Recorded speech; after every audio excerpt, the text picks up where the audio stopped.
Kalian kita akan masuk ke bahasan kita akibat harta haram. Banyak umat Islam teman-teman sudah tidak peduli lagi tentang masalah pendapatan dia halal atau haram di zaman kita sekarang. Mereka sudah tidak membedakan mana transaksi jual beli yang dibolehkan, mana riba. Mereka tidak lagi mau tahu apakah ini sumbernya halal atau tidak. Yang penting saya mendapatkan. Apakah mengambil haknya ahli waris yang lain, apakah mengkorupsi di kantor, ataukah menipu dalam transaksi jual beli di takaran. Bahkan teman-teman sekalian, banyak umat-umat sebelum kita yang Allah binasakan, hampir seluruh pelanggaran mereka yang dibinasakan itu ada pada kita sekarang. Harusnya kita merasa khawatir. Bukankah kaum Lut disiksa karena adanya homoseksual tersebar di tengah mereka? Sekarang LGBT lagi dikobar-kobarkan seakan-akan kebebasan untuk melakukan itu. Dan banyak kaum munafikin yang berbicara bahwasanya ini nggak masalah. Buktinya negara-negara kafir mereka melakukan tapi mereka tidak dihukum juga, ya seperti kaum Lut. Subhanallah, pertanyaan sederhana kepada mereka ini, apakah kita menunggu kita dihukum baru kita mau menyadarinya sebagaimana terjadi pada umat-umat sebelum kita? Bukankah juga kaum Nabi Saleh, Nabi Syuaib, ya Nabi Syuaib tepatnya, mereka di negeri Madian curang dalam timbangan, dan itu sudah banyak terjadi di waktu kita sekarang. Banyak sekali pelanggaran-pelanggaran nabi-nabi sebelum kita terjadi pada kita. Maka kitanya harus lebih hati-hati harusnya. Dan Nabi SAW sudah menggambarkan kepada kita sebenarnya, dan sepertinya waktu itu ada di masa kita sekarang. Karena hampir mayoritas kaum muslimin, semoga Allah selamatkan, tidak menganggap bisa transaksi kecuali dengan riba, pada riba haram misalnya. Alasannya, saya nggak mungkin punya rumah kalau saya tidak KPR, walaupun harus riba. Saya nggak mungkin punya kendaraan kecuali saya harus cicil dengan cara riba. Saya tidak mungkin bisa membiayai keluarga kecuali dengan riba, walaupun utang dengan berbunga ya. Jadi seakan-akan tidak, mereka mengurung diri mereka di pendapatan itu dan tidak mungkin kecuali dengan cara itu. Berapa banyak orang sekarang sibuk dengan kartu kreditnya, beli ini, beli itu, padahal semuanya dengan utang dan dibayarkan oleh bank ribawi. Dan ini riba, satu-satunya dosa yang Allah Subhanahu wa taala mengancam ya, dalam surah Al-Baqarah surah nomor 2 ayat 275 276 dengan diperangi oleh Allah dan Rasulnya. Nabi SAW sudah menyampaikan kepada kita dalam hadis Bukhari dan diriwayatkan dari Abu Hurairah radhiyallahu anhu di nomor 2000. Tentu ini hadisnya nomor 2083 ya. Kata Nabi SAW, la ya'tiyanna 'alan nasi zamanun la yubadil mar'u bima akhadal mal amin halalin amin haram. Akan datang nanti satu waktu di mana orang-orang sudah tidak peduli lagi dari mana mereka mendapatkan harta, apakah dari usaha yang halal atau dari usaha yang haram. Bagi mereka nggak penting itu. Tidak mereka pikir akan ada efek-efek daripada masalah pendapatan haram ini. Nanti akan kita bahas insya Allah lebih jauh tentang apa sih efeknya gitu. Di dalam sebuah statement yang disampaikan oleh Ibnu Taimiyah rahimahullah, beliau berkata, wal qalilu minal halali yubarak fihi wal haramu al kathir yadhhab wa yamhaquhu Allah Ta'ala. Ini diambil dari Majmu' Fatwa beliau, Majmu' Fatawa di jilid 28 halaman 646. Beliau mengatakan sedikit dari yang halal itu lebih banyak membawa berkah di dalamnya, sedangkan yang haram yang jumlahnya banyak hanya cepat hilang dan Allah akan menghancurkannya. Jadi misalnya dana korupsi misalnya, ya, mungkin dia berkhayal dengan sekian miliar di rekening dia, ya, pendapatan dia, atau misalnya teman-temannya di kantor sedang bagi-bagi ada sebuah proyek apa yang dianggap itu bisa menghemat dana dan ternyata bukan milik mereka, lalu dibagi-bagi, yang penting dapat duit gitu kan. Dia tidak berpikir, dia cuma lihat jumlahnya, toh bisa cukup untuk beli kendaraan, bisa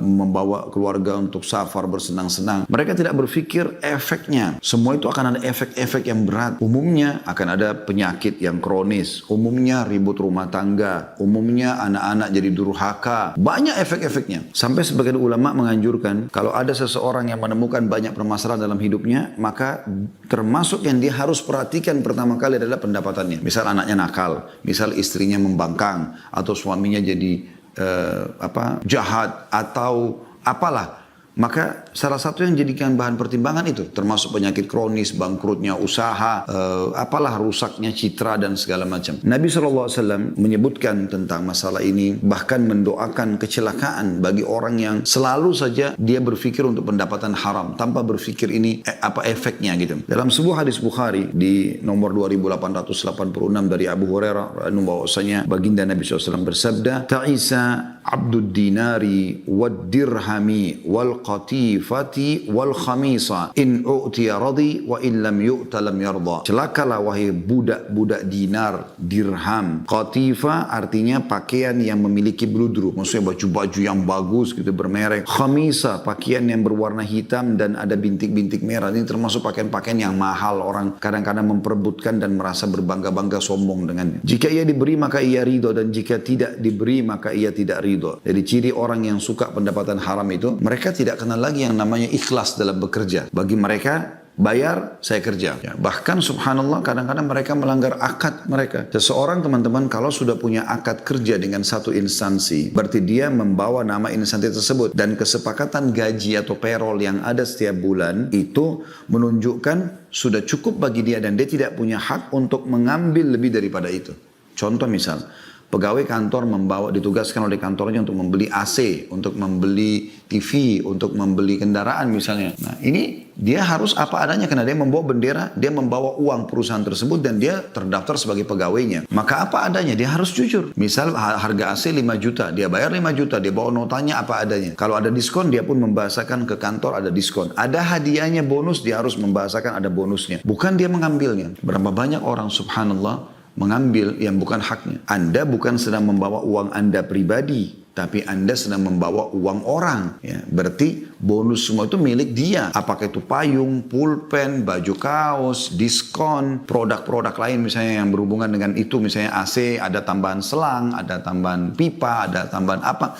Semua itu pemilik harta. Yang lebih parah sering kita dengar di tengah-tengah masyarakat kita. Mereka tidak peduli lagi teman-teman sekalian. Pada saat datang mereka suruh upgrade, disuruh naikkan notanya. Harga keramik, harga granit, harga AC 6 juta, 5 juta, dinaikkan jadi 7 juta. Yang lebih jauh lagi daripada itu kadang-kadang subhanallah dana-dana sosial mereka salah gunakan. Jadi mereka menggunakannya dengan cara memang mengambilnya ya, sehingga akhirnya bukan haknya. Dan ini termasuk perbuatan yang masuk dalam pendapatan-pendapatan yang haram gitu. Ibnu Taimiyah juga berkata di Majmu' Fatawa juga, tapi di jilid yang lain, jilid 10 halaman 190, wa hadza huwa 'abdun hadhihi al-umur falau talabaha min Allah fa inna Allah idza atahu iyyahu radi wa idza mana'ahu iyyahu sakhit wa innama 'abdullahi may yurdihi ma yurdillah wa yaskhatuhu ma yuskhitullah wa yuhibbu ma ahabba Allah wa rasuluhu wa yubghidu ma abghadahu Allah wa rasuluhu. Jadi beliau menanggapi hadis tadi ya tentang celakanya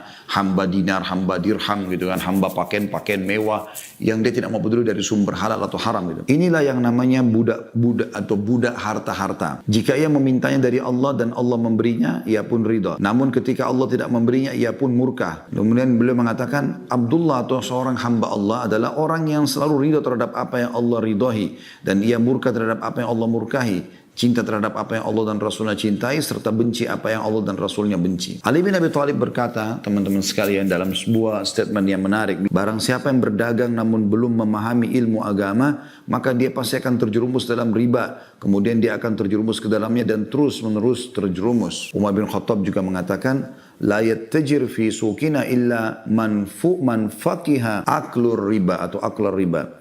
Janganlah seseorang berdagang di pasar kami kecuali dia sudah faham betul tentang seluk-beluk riba. Jadi Umar bin Khattab melarang di pasar beliau, di masa khilafah beliau, berdagang kecuali semua pedagang itu sudah harus tahu. Tidak ada transaksi riba di sini. Coba Anda bayangkan dengan zaman kita sekarang. Bisa dikatakan tidak ada pasar yang tanpa riba. Tidak ada mall yang tanpa riba. Transaksi menggunakan perbankan-perbankan ribawi, kartu kredit dan segala macam gitu kan. Walaupun masih ada fatwa ulama mengatakan kalau orang tidak mendapatkan perbankan syariah atau ada fasilitas yang dia tidak dapat dan dia cuma menggunakan sebagai fasilitas transaksi saja sebatas itu, masih ada yang membolehkan. Tapi kan ada akad antara Anda dengan perbankan tersebut. Nah, padahal kalau kartu kredit kadang-kadang ya, yang unik ini, orang kan kalau utang, teman-teman sekalian, itu syaratnya dalam Islam harus tidak mampu. Dan memang dia niat untuk membayarnya. Tapi kapan seseorang mampu, sengaja utang, ini ada bahasan sendiri para ulama. Karena dia mampu untuk membayar, kenapa dia harus utang? Karena ada hadits Nabi SAW, matlul ghani zulm, menunda-nunda pembayaran bagi orang yang mampu, kezaliman. Ya. Jadi nggak boleh. Makanya teman-teman, kita lihat di kartu kredit itu makin kaya dia, ya, maka makin besar limitnya, makin dibukakan pintu utang. Ada orang subhanallah, maaf Bapak Ibu sekalian saya membahasakan ini, tentu saya tidak sebutkan perbankan tertentu, saya cuma menyebutkan masalah tentang fungsi kartu kredit yang sekarang banyak terjadi. Subhanallah, sabunnya, odolnya, sikat giginya, handuknya, ya, listriknya, semua makanan, minuman yang dia konsumsi di rumah, pakaiannya, semua handphonenya, kendaraannya, semuanya ini riba. Kenapa? Karena semua dibayar pakai kartu kredit. Kenapa kok bisa riba Ustaz? Kan kartu kredit kita bisa bayar sebelum jatuh tempo. Iya, tapi kan pada saat Anda telat bayar, seperti apa? Telat satu menit saja misalnya, hari ini terakhir sampai jam 12 malam. Anda lewat 1 menit, Anda kena denda. Dendanya itu riba kan? Atau memang kalau Anda memastikan memang Anda bisa memang menjaga supaya tidak kena sama sekali, itu mungkin masih ada celah yang kita bisa mengatakan. Tapi umumnya orang tidak seperti itu. Telat kena gitu kan. Dan kita harus membedakan teman-teman pada saat kita sedang transaksi, mana kebutuhan, mana keinginan. Ini harus kita fahami baik-baik. Selama itu kebutuhan, kita penuhi. Karena itu tidak bisa kalau kita tidak penuhi makanan, minuman yang harus kita konsumsi. Kalau tidak, hari itu kita kelaparan misalnya. Dan keinginan itu adalah selalu mengikuti angan-angan, tidak pernah selesai. Keinginan nggak pernah ada selesainya teman-teman. Diskon di semua swalayan, pasar, itu tidak akan habis sampai hari kiamat. Jadi Anda jangan kemakan dengan diskon hanya memaksakan diri. Ya, gitu. Kita sesuaikan dengan apa yang kita butuhkan. Sehingga memang berjalan ya dengan kehati-hatian karena semua akan ada hisabnya. Baik, untuk lebih jauh teman-teman kita memahami masalah ini, coba kita lihat dampak daripada harta haram itu. Apa sih akibatnya kalau kita punya pendapatan haram? Yang pertama teman-teman, itu akan terhitung maksiat dan durhaka kepada Allah Subhanahu wa taala. Serta itu akan mengikuti langkah-langkah syaitan. Saya minta teman-teman membuka aplikasi Al-Qur'an di handphone, ya, surah Al-Baqarah surah nomor 2 ayat 168. Sekali lagi Al-Baqarah surah nomor 2 ayat 168. Coba Anda renungi ayat ini. Allah Subhanahu wa taala berpesan, dan ini sudah turun dari 1400 tahun yang lalu, akan berlaku terus sampai hari kiamat, ya. Artinya sampai menjelang hari kiamat, ya. Ayat Al-Qur'an akan terus berlaku hukumnya. Allah Subhanahu wa taala berfirman, a'udzubillahi minasyaitonir rajim. Ya ayuhan nasu kulu mimma fil ardi halalan thayyiban wa la tattabi'u khutuwati syaitan innahu lakum aduwwum mubin. Hai sekalian manusia, makanlah yang halal lagi baik, berkualitas. Ini dua hal yang harus kita selalu hubungkan, ya. Selain halal, harus thayyibah, halalan thayyibah. Thayyibah artinya berkualitas. Ayam halal, tapi kalau sudah rusak atau bangkai, jadi tidak thayyib, berubah jadi haram dia, ya. Seperti itu. Minuman misalnya halal, tapi setelah diproses ternyata menjadi memabukkan, maka tidak thayyib lagi. Dan ini perlu. Allah mengatakan, hai manusia, makanlah, minum silakan yang ada di muka bumi ini, dan yang halal dan thayyib. Dan jangan pernah ikuti langkah-langkah syaitan, karena dia adalah musuh nyata buat kalian.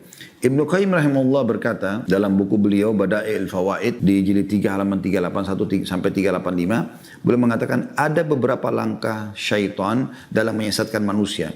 Jika langkah pertama tidak bisa, maka akan beralih pada langkah selanjutnya dan seterusnya. Langkah pertama adalah dia mengajak pada kekafiran, ya, kesyirikan, dan memusuhi Allah dan Rasulnya. Ini puncaknya. Kalau ini bisa berhasil, maka dia sudah kufur kan. Kalau tidak bisa, dia pindah langkah kedua, diajak pada amalan yang tidak ada tuntunannya. Dia sibuk dengan dia anggap ibadah, tapi ternyata nggak ada dalilnya, nggak ada perintahnya, sehingga dia tidak ada pahalanya bagi dia. Langkah ketiga, diajak pada dosa besar atau al-kabair, durhaka sama orang tua, zina, riba, segala macam. Langkah keempat, diajak dalam dosa kecil atau as-saghair. Kemudian langkah kelima, disibukkan dengan perkara mubah. Kalau seandainya langkah keempat, dosa-dosa kecil pun dia lebih hati-hati, maka disibukkan dengan perkara mubah yang sifatnya boleh, tidak ada pahala dan tidak ada sanksi, tapi berlebihan. Misalnya tidur mubah, mandi mubah, makan mubah, tapi dibuat berlebihan sama syaitan, ya. Kalau juga tidak berhasil di situ, maka langkah ke-6 kata beliau disibukkan dengan amalan yang kurang afdal. Padahal ada amal yang lebih afdal. Jadi ini yang beliau sampaikan. Tapi yang kita titik beratkan teman-teman sekalian adalah bagaimana dirumuskannya di langkah ketiga. Kalau tidak bisa kesyirikan, kekufuran, amalan-amalan yang tidak ada panduannya, maka kemudian dia masuk kepada dosa-dosa besar. Jadi ini kedurhakaan kepada Allah Subhanahu wa taala karena Allah melarang masalah mengkonsumsi yang haram. Juga pernah disebutkan dalilnya bahwasanya ada seseorang yang ditugaskan oleh Nabi SAW untuk mengumpulkan zakat. Jadi dia ambil zakatnya Nabi SAW. Dia jalan, kumpulin zakat, setelah itu dia pulang. Lalu dia datang ke hadapan Nabi SAW dan para sahabat, lalu dia mengatakan, ini zakat kalian yang sudah saya kumpulkan, ini punya saya, hadiah dikasih sama orang-orang gitu. Pada saat lagi ngumpulin zakat, apa yang terjadi? Jadi seperti Anda kalau lagi tugas kantor, tadi yang saya kasih contoh di awal-awal pertemuan, kemudian Anda dapat bonus, dapat diskon. Apa kata Nabi SAW? Beliau naik di atas mimbar, SAW, kemudian beliau mengatakan setelah memuji Allah dan menyebutkan salawat untuk diri beliau SAW, beliau mengatakan, kenapa ada sebagian orang yang kami tugaskan untuk mengumpulkan zakat, kemudian, artinya sebagai pegawai, kemudian kemudian dia datang kepada kami dan mengatakan ini zakat kalian dan ini adalah punya saya. Coba dia duduk di rumah orang tuanya. Apakah yang bonus itu akan datang kepada dia? Kalau dia sedang tidak bertugas. Maksudnya atau bukan dia yang bertugas. Tentu saya tidak. Artinya Nabi SAW menegur. Tidak boleh. Ini pelanggaran. Yang bukan hak Anda jangan. Itu durhaka kepada Allah dan Rasulnya. Yang kedua, efeknya adalah dia bisa teman-teman sekalian membuat orang jadi malas beribadah. Pendapatan haram itu membuat orang malas beribadah. Sebagaimana dinukil dari Al-Quran, surah Al-Mu'minun, ayat 51, yang berbunyi, A'udzubillahi minasyaitonirrajim, Ya ayuhar rusulu kulu minat tayyibati wa'amalu salihan, inni bima ta'amaluna alim. Hai Rasul, hai para Rasul, makanlah dari makanan yang baik dan kerjakanlah amal yang saleh. Sungguhnya aku maha mengetahui apa yang kamu kerjakan. Yang dimaksud dengan makan yang tayyib, yang baik, di sini adalah makanan yang halal, sebagaimana disebutkan oleh Sa'id bin Jubair dan Ad-Dahhak, dua ulama tabi'in. Diambil dari tafsir Ibnu Katsir, tafsir Quran Al-Azim jilid 5 halaman 462. Ibnu Katsir berkata rahimahullah, Allah Ta'ala pada ayat ini memerintahkan para Rasul alaihi wassalatu wassalam untuk memakan makanan yang halal dan beramal soleh. Penyandingan dua perintah ini adalah isyarat bahwa makanan halal adalah yang menyemangati melakukan amal soleh. Yang berarti, ya, kalau orang makan yang haram akan malas beribadah. Ini luar biasa. Pernah teman-teman Nabi Muhammad SAW merenungi kisah ini ya. Saking pedulinya beliau dengan jangan sampai makan yang haram ya. Syubhat aja beliau ragu. Satu waktu pernah beliau gelisah nggak bisa tidur. Kalau seingat saya di rumah Ummul Mukminin Maimunah radhiyallahu anha atau Ummu Salamah salah satunya ya dari Ummul Mukminin, intinya di rumah salah satu Ummul Mukminin, lalu beliau gelisah. Lalu istri mulia ini menanyakan, mengatakannya Rasulullah, Anda gelisah tidak seperti biasanya. Kata Nabi SAW, sebelum tidur tadi, ini kan di malam hari, sempat saya temukan di dekat ranjang kita ini ada kurma, sebutir kurma. Lalu saya memakannya. Dan saya tiba-tiba setelah menelannya, teringat di rumah ini juga ada kurma sedekah. Sementara Nabi SAW tidak boleh makan sedekah. Beliau menerima hadiah tapi tidak makan sedekah. Gitu. Itu ciri Nabi SAW. Maka beliau tidak boleh makan, nanti dilarang oleh Allah SWT. Beda dengan kita, boleh umat yang menerima sedekah. Tapi Nabi SAW tidak. Maka Nabi SAW mengatakan, aku khawatir itu termasuk ya yang harta sedekah, maka menjadi mengganggu aku. Saya mengganggu nanti bagaimana ibadahku kepada Allah Subhanahu Wa Taala. Bahkan teman-teman sekalian, menjauhi pendapatan haram ini itu lebih penting di kalangan para salafus saleh dibandingkan mereka melakukan perbuatan yang halal. Ibnu Umar berkata, aku menjauhi 1 dirham yang haram, lebih aku sukai daripada aku sedekah dengan 600 dirham. Jadi aku selamat, kalau kita di Indonesia mungkin dari 100 rupiah, saya tidak katakan 1 rupiah karena sudah tidak ada nilai 1 rupiah kan, 100 rupiah misalnya, atau 1000 rupiah lah. Saya selamat dari 1000 rupiah haram, lebih saya cintai daripada saya sedekah 600 juta. Padahal 600 juta itu kalau sedekah kan pahalanya besar. Tapi mereka saking hati-hatinya, jangan sampai saya masuk makan 100.000 rupiah aja. Ya, seperti itu. Terlebih lagi teman-teman sekalian, perbuatan-perbuatan konsumsi haram ini memang perbuatan orang-orang non-muslim, bukan kita. Karena mereka tidak kenal masalah halal haram. Terutama bangsa Yahudi, mereka disebutkan oleh Allah Subhanahu Wa Taala dalam Al-Quran. Ya, dalam surah Al-Ma'idah ayat 62-63 yang berbunyi, A'udzu billahi minasyaitonir rajim. Wa tara katsiran minhum yusari'una fil itsmi wal 'udwani wa aklihim as-suht. Labi'sa ma kanu ya'malun.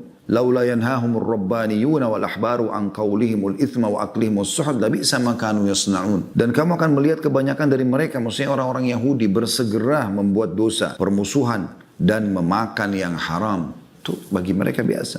Sesungguhnya amat buruk apa yang mereka telah kerjakan itu. Mereka adalah orang-orang, mengapa orang-orang alim mereka, maksudnya para pendeta-pendeta mereka, tidak melarang mereka mengucapkan perkataan bohong dan memakan yang haram. Sesungguhnya amat buruk apa yang mereka kerjakan itu. Anda bisa baca juga, ikuti terjemahnya Al-Ma'idah 62-63. Ibnu Katsir rahimahullah berkata dalam tafsir beliau, tafsir Quran Al-Azim jilid 3 halaman 429, ya, beliau mengatakan bahwa Rabbaniyun adalah para ulama yang menjadi pelayan, melayani rakyatnya. Sedangkan ahbar adalah sebagai ulama.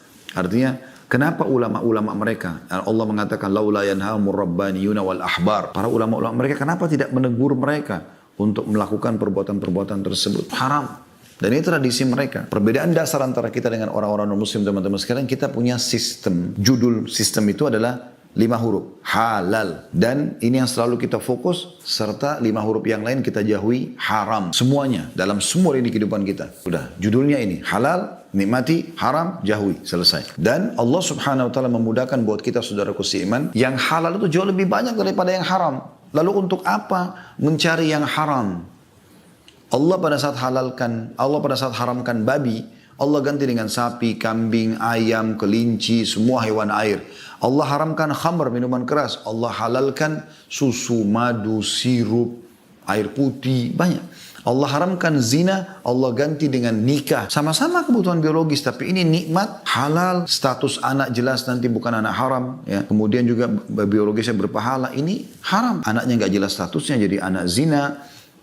Juga melakukan biologisnya tidak nikmat dan segala macam karena buru-buru, ketakutan segala macam, dan dosa besar zina, termasuk dalam dosa-dosa yang membinasakan yang disebutkan oleh Nabi SAW. Maka kita temukan teman-teman yang halal banyak. Jadi kalau anda sering, saya pernah dengar itu juga ya, di masyarakat kita ada seperti semacam rumor, mereka mengatakan yang haram aja susah apalagi yang halal, seakan-akan membenarkan sikap yang dia lakukan. Yang halal banyak, anda bekerja ya, sebagaimana Nabi SAW katakan dalam sebuah hadis Bukhari ya, seseorang di antara kalian membawa potongan-potongan tali, kemudian dia pergi ke hutan atau ke gunung, dia kumpulkan ranting-ranting kayu, kemudian dia pikul di pundaknya dan dia jual di pasar, dia jual sehingga dia bisa hidup dari pendapatan itu, jauh lebih baik dibandingkan dia memakan, meminta-minta atau memakan yang haram. Jauh lebih mulia dia. Jadi bekerja jadi buruh bangunan kah, menjadi apa saja yang penting halal, jangan yang haram. Walaupun saudaraku seiman hidup anda susah, sabarlah dengan cobaan itu. Ada orang subhanallah, Allah tinggikan derajatnya justru dengan cobaan yang berat di dunia, sehingga dengan sabar dia dapat pahala dan di akhirat dapat surga. Ada orang di dunia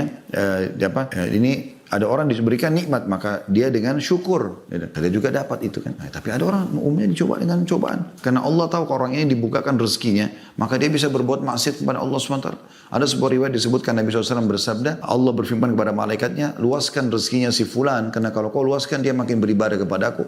Sempitkan rezekinya si fulan, karena kalau kau bukakan dia akan bermaksiat kepadaku. Ada orang memang justru dengan dia miskin, dia jadi soleh dan soleha. Kalau dibukakan pintu rezeki jadi masalah, seperti Qarun. Cerita Qarun yang masyhur dari kaum Nabi Musa, dulu orang miskin dan taat. Setelah dia dibukakan pintu rezeki, dia minta kepada Nabi Musa AS berdoa agar Allah bukan rezeki, ternyata menjadi sombong, malah kufur, malah menjadi pendukungnya Fir'aun. Allah tenggelamkan sekalian yang biasa kita bilang di Indonesia harta karun, karena memang dia sama hartanya semua ditenggelamkan. Allah subhanahu wa ta'ala dalam ayat lain tentang efek perbuatan Yahudi tadi, ya, Bani Israel tanah makan haram, dalam surah An-Nisa 160 sampai 161. A'udzubillahi minasyaitonirrajim. An-Nisa 160 sampai 161.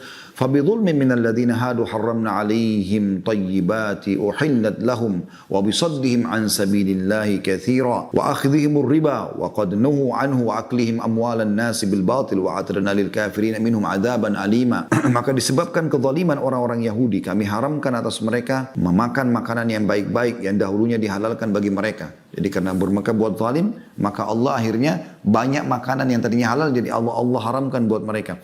Dan karena mereka banyak menghalangi manusia dari jalan Allah, malah sengaja menyesatkan. Dan disebabkan mereka memakan riba, padahal sesungguhnya mereka telah dilarang darinya. Dan karena mereka memakan harta benda orang dengan jalan yang batil, menipu, manipulasi data dan segala macam.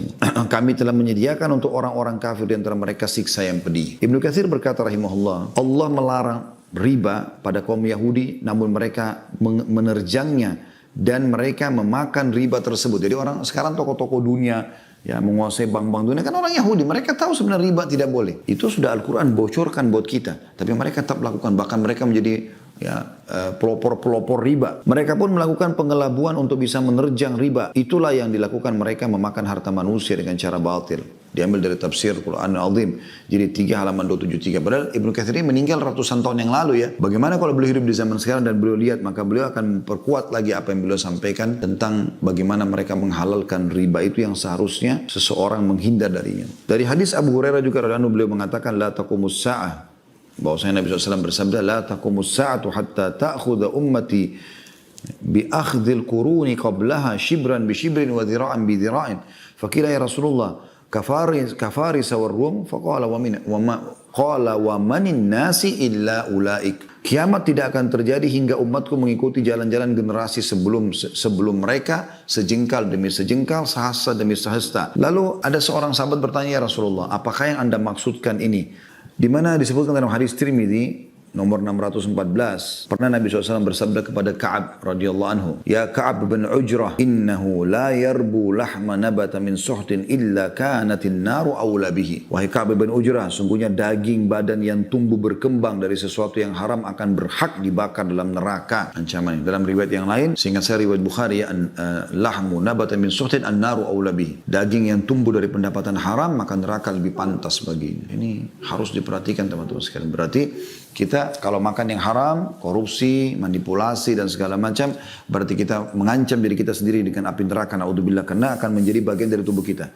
Kita berikan kepada istri dan anak, sama. Kita lebih banyak naudzubillah panen dosanya, dan anak-anak juga dan istri juga sama. Lebih jauh daripada itu teman-teman, yang keempat efeknya adalah doa nggak dikabulkan, doa tertolak. Kalau orang punya pendapatan haram, perhatikan hadits ini.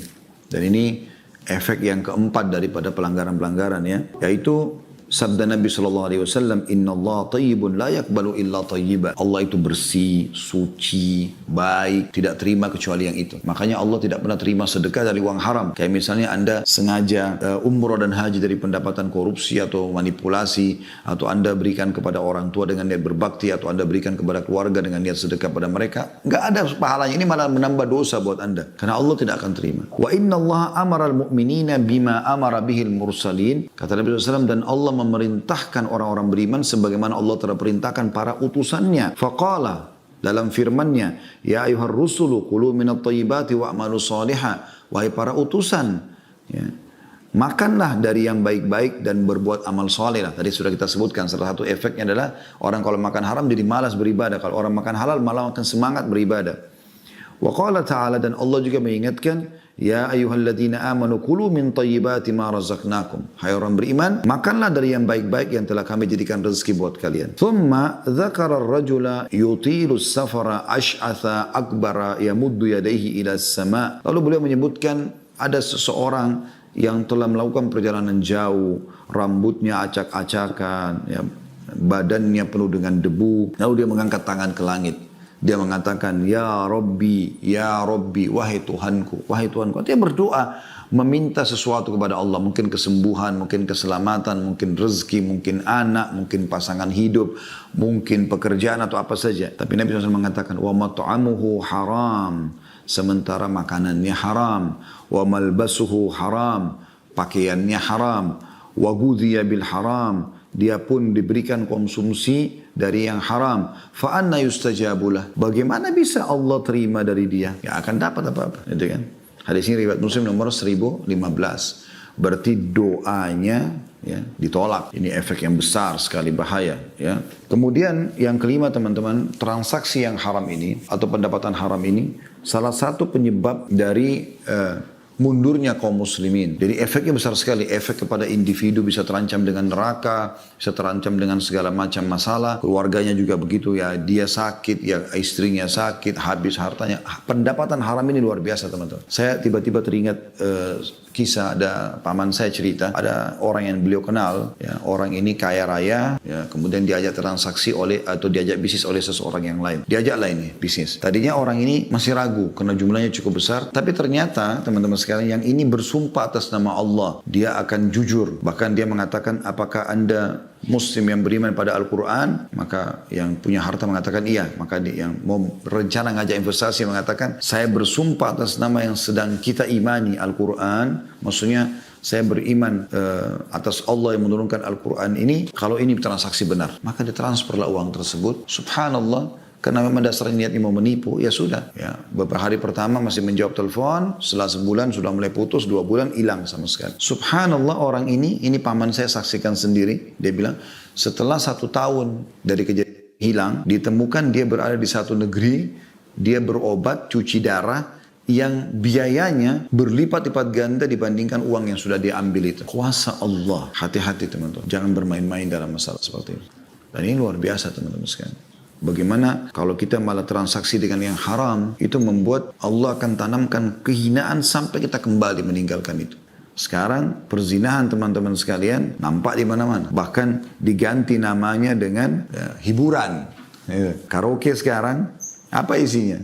Apakah cuma sekedar nyanyi-nyanyi? Tidak. Pasti ada pendampingnya perempuan. Kenapa harus ada perempuan di situ menemani? Dan itu semuanya bersepupu, bersaudara dengan minuman keras. Ya. Terus nanti selain ikhtilat bercampur dengan perempuan, nanti akan ada perzinahan. Transaksinya juga kadang-kadang pakai uang riba. Ya, luar biasa. Begitu juga dengan transaksi riba yang sangat marak. Semoga Allah SWT selamatkan kita sekarang darinya. Itu luar biasa. Dianggap biasa semuanya. Allahu a'lam.